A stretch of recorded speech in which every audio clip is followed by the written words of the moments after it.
எல்லாருக்கும் வணக்கம். என் பேர் பிரவீன். நான் விஐடி யூனிவர்சிட்டியில் 4th year BSc honours agriculture படிச்சுட்டு இருக்கேன். இப்போ நம்ம இந்த வீடியோவில் என்ன பார்க்க போகிறோம்னா, உப்பு நீர் கரைசல் மூலமாக விதை தேர்வு எப்படி பண்ணலான்றதை பார்க்கலாம்.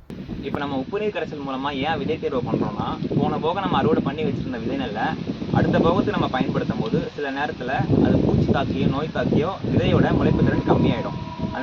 அதை தவிர்க்கிறதுக்கு தான் நம்ம உப்பு நீர் கரைசல் மூலமாக விதை தேர்வு பண்ணி தரமான விதைகளும் தரம் இல்லாத விதைகளும் பிரித்து நம்ம பயன்படுத்தி பார்க்கலாம். இப்போ விதை தேர்வு பண்ணுறதுக்கு நமக்கு தேவையான பொருட்கள் என்னென்ன வேணுன்றதை பார்க்கலாம். 10 லிட்டர் தண்ணி, ஒரு முட்டை, 1.5 கிலோ கல்லுப்பு, தேவையான அளவு விதை நெல். நம்ம எடுத்துருக்கிற 1.5 கிலோ உப்பை தண்ணியில் போட்டு கரைச்சிடுவோம்.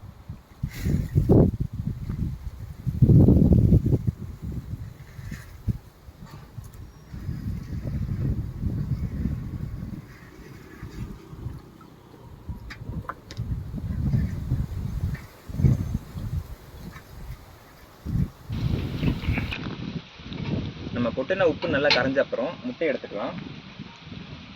முட்டை எடுத்து தண்ணியில் விடும்போது இந்த முட்டை 25 பைசா நாணயம் அளவுக்கு மேலே தெரியணும். தெரிஞ்ச அப்புறம் நம்மளோட விதை நெல் எடுத்துக்கலாம். விதை நெல் எடுத்து நம்ம கொட்டிடணும். இப்போ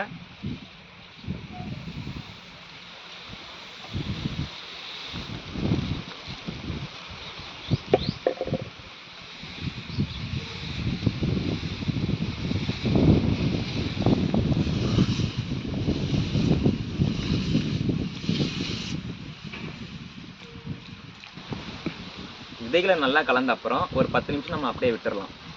10 நிமிஷம் நல்லா நெல்லை ஊறின அப்புறம் தரமான விதைகளாக இருந்தால் அடியில் தங்கிடும். அதுவே தரம் இல்லாத விதைகளாக இருந்தால் மேலே மிதங்கும். இப்போ அந்த மேலே மிதங்கிற தரம் இல்லாத விதையை நம்ம எடுத்துடலாம்.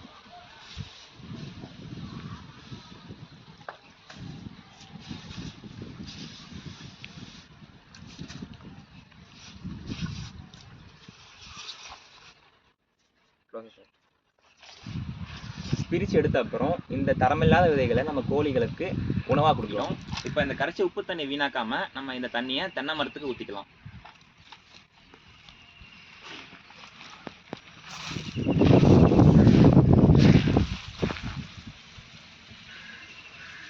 சார்,